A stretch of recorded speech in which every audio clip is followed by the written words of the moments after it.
শিক্ষা আইনের খসড়া, কোচিং সেন্টার ও নোট গাইড নিয়ে কঠোর নির্দেশনা। শুভেচ্ছা সবাইকে। আপনারা দেখছেন দৈনিক শিক্ষা.com, সঙ্গে আছি আমি প্রিয়াঙ্কা বৃষ্টি।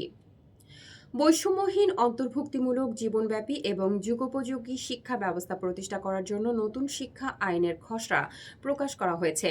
খসড়ায় বলা হয়, আইন প্রবর্তনের ৩-৫ বছরের মধ্যে কোচিং সেন্টার স্থাপন, সহায়ক বই প্রকাশের কার্যক্রম স্থায়ীভাবে বন্ধের কার্যক্রম গ্রহণ করা হবে।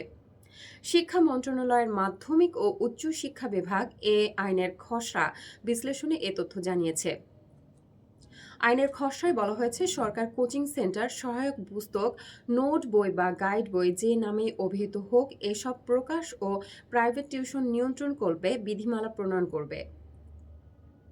ধারাবাহিকভাবে নিরুৎসাহিত করার মাধ্যমে এ আইন প্রবর্তনের ৩-৫ বছরের মধ্যে কোচিং সেন্টার স্থাপন, সহায়ক পুস্তক প্রকাশ ও প্রাইভেট টিউশনের কার্যক্রম স্থায়ীভাবে বন্ধের উদ্যোগ নেবে। শিক্ষা মন্ত্রণালয় জানিয়েছে, ৭ ফেব্রুয়ারি বিকেল ৫টার মধ্যে opinionact@moedu.gov.bd এই ইমেলে এই আইনের উপর মতামত পাঠাতে হবে।